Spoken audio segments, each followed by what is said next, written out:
Hello everyone. तो हमारे पास है एन क्लास सॉन्डर्स की 9th एडिशन की बुक है। आज हम लोग पढ़ने वाले हैं कार्डियोवास्कुलर प्रॉब्लम। इससे पहले भी हमने एक वीडियो बनाई थी जिसमें हमने ये एनाटॉमी का ये सब पढ़ लिया था, जिसमें था heart wall layer, pericardial sac, 4 chambers of the heart, 4 valves of the heart. आज हम लोग देखेंगे E point, sinoatrial node, SA node. इसके बाद भी हम लोग अपनी वीडियोस में लगातार पूरे ही चैप्टर, पूरी ही बुक सॉल्व कराने वाले हैं। सो बने रहिए हमारे वीडियोस में। उसके लिए आप हमारे चैनल को सब्सक्राइब कर लीजिए ताकि आप तक नोटिफिकेशन सबसे पहले पहुंचे। सो आज से हम लोग देखेंगे साइनोएट्रियल नोड। तो अपने पिछले वीडियोस में हमने ये डायग्राम बना के पूरा एक्सप्लेन किया था कैसे क्या सर्कुलेशन होता है, आप उस वीडियोस को चेक कर सकते हैं। आज हम लोग देखेंगे साइनोएट्रियल नोड। तो ऐसे नोड आप लोगों ने सुना होगा, ऐसे नोड क्या होता है? ऐसे नोड हमारे हार्ट का पेस मेकर होता है, जो हमारे हार्ट का मेन पेस मेकर है। मेन क्यों कह रहे हैं? क्योंकि हमारे हार्ट में और भी पेसमेकर है जो हम लोग अभी समझने वाले हैं। इसीलिए हमारे हार्ट का जो मेन पेसमेकर है वो कहलाता है ऐसे नोड, जो कि क्या करता है? पेसमेकर का काम क्या होता है? मान लीजिए हमारा हार्ट एक मोटर है। अब मोटर को काम करने के लिए चाहिए इलेक्ट्रिसिटी, करंट चाहिए। तो जो ऐसे नोड होता है वो हमारे हार्ट को करंट प्रोवाइड कराता है ताकि ये वर्क कर सके, पंप कर सके, इसमें कॉन्ट्रैक्शन के कारण जो ब्लड है वो फ्लो कर सके। तो इसीलिए ऐसे नोड हमारा मेन पेसमेकर है। ऐसे नोड कहाँ पाया जाता है? तो it is located at the junction of the superior vena cava and the right atrium. जो हमारा हार्ट है ना, हमारे हार्ट में जो हमने बताया था आपको कि सुपीरियर वेना कावा और इंफीरियर वेना कावा ब्लड लेके आते हैं पूरी बॉडी से राइट एट्रियम में। सुपीरियर वेना कावा ऊपर से ब्लड लेके आता है, तो सुपीरियर वेना कावा और राइट एट्रियम जहां पे ये दोनों खुलते हैं वहीं पे पाया जाता है ऐसे नोड। तो ऐसे नोड क्या करता है कि ये इलेक्ट्रिकल इंपल्सेस जनरेट करता है 60 to 100 टाइम्स पर मिनट। हर एक मिनट में ये 60 to 100 time electrical impulses generate करता है, जिसके कारण हमारा हार्ट बीट करता है, हमारा हार्ट पंप करता है ब्लड को। और ये सब किसके द्वारा कंट्रोल किया जाता है? तो ये सिंपैथेटिक और पैरासिम्पैथेटिक नर्वस सिस्टम कंट्रोल करता है हमारे हार्ट की एक्टिविटीज को। ऐसे नोड की इलेक्ट्रिकल इंपल्सेस 60 to 100 टाइम पर मिनट, ये आपने सुना होगा नंबर। जो हमारा नॉर्मल हार्ट रेट है वो भी 60 to 100 बीट्स पर मिनट ही होता है। क्यों होता है? क्योंकि ऐसे नोड इतना ही इंपल्स जनरेट करता है, इसीलिए। तो आप लोग इसे ऐसे याद कर सकते हो।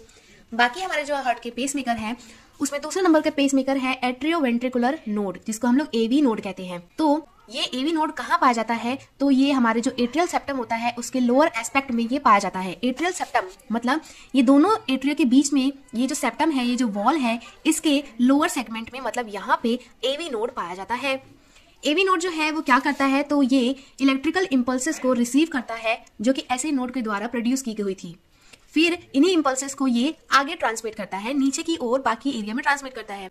तो क्या था इसका दूसरा function? Receives electrical impulses from the ऐसे node.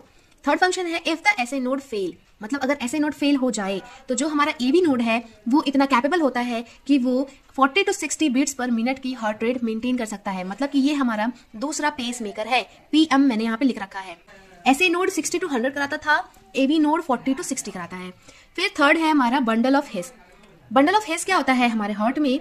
The continuation of the AV node located at the interventricular septum. आपने हार्ट का स्ट्रक्चर पढ़ा होगा। जो हमारा हार्ट है, यहाँ पे था ऐसे नोड, यहाँ पे था एवी नोड। अब एवी नोड के बाद जो नीचे यहाँ पे फाइबर्स निकलते हैं नीचे की ओर, वेंट्रिकल्स की ओर, इन फाइबर्स को कहा जाता है, इन फाइबर्स का नाम होता है बंडल ऑफ हिस। और ये एवी नोड के साथ कंटिन्यूअसली आगे बढ़ते हैं और जो कॉन्ट्रैक्शन प्रोड्यूस हो रहे हैं इलेक्ट्रिकल इंपल्सेस, उनको ये आगे ट्रांसमिट करता है पूरे हार्ट की वॉल में।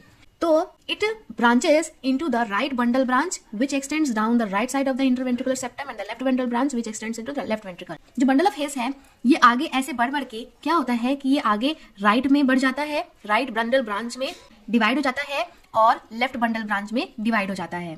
The right and left bundle branch terminate in the Purkinje fibre. और ये राइट और left bundle branch Purkinje fibre में टर्मिनेट होते हैं, मतलब इनके बाद एक और फाइबर्स होते हैं जिसको हम लोग पुरकिंज फाइबर्स कहते हैं। तो पुरकिंज फाइबर नेक्स्ट पॉइंट है हमारा। Purkinje fibres are diffuse network of conducting strand located beneath the ventricular endocardium. तो जो हमारे ये वॉल्स है ना, वेंट्रिकल्स के वॉल्स हैं, इनके जो अंदर साइड ये पुरकिंज फाइबर रहते हैं और ये पुरकिंज फाइबर कंडक्टिंग सिस्टम का ही काम करते हैं। ये कंडक्टिंग फाइबर्स ही होते हैं। ये क्या करते हैं? ये स्प्रेड द वेव, ये पूरे जितने भी इलेक्ट्रिकल इंपल्स आ रहे हैं उन सारी वेव्स को पूरे वेंट्रिकल में फैला देते हैं, जिसके कारण वेंट्रिकल्स कॉन्ट्रैक्ट होते हैं और कॉन्ट्रैक्शन के कारण ब्लड आगे फ्लो होता है। तो ये है हमारा थर्ड पेस मेकर, क्योंकि ये भी इतना कैपेबल होता है कि अकेले अगर ऐसे नोड और एवी नोड फेल हो जाए तो पुरकिंजी फाइबर अकेले ही 20 to 40 बीट्स पर मिनट के हिसाब से हार्ट को बीट करा सकता है। तो इसीलिए हमारे हार्ट में 3 पेसमेकर हैं। पहला पेसमेकर है हमारा साइनोएट्रियल नोड, जिसके आगे हमने पीएम लिख रखा है। दूसरा है हमारा एट्रियोवेंट्रिकुलर नोड, जिसको हमने पीएम लिख रखा है। और थर्ड है हमारा पुरकिंजी फाइबर, जिसके आगे भी हमने पीएम लिख रखा है, मतलब पेसमेकर। बंडल ऑफ हेयर्स कोई पेसमेकर नहीं है, वो सिर्फ कंडक्शन को आगे बढ़ाने का काम करता है। सो ये था पेसमेकर के बारे में। आगे हम लोग अपनी नेक्स्ट वीडियो में कोरोनरी आर्टरीज के बारे में पढ़ेंगे, फिर हार्ट साउंड पढ़ेंगे और हार्ट रेट, ये सब पढ़ने वाले हैं। सो इन सारी वीडियोस को देखने के लिए आप हमारे चैनल को सब्सक्राइब कर लीजिए और बने रहिए हमारे साथ।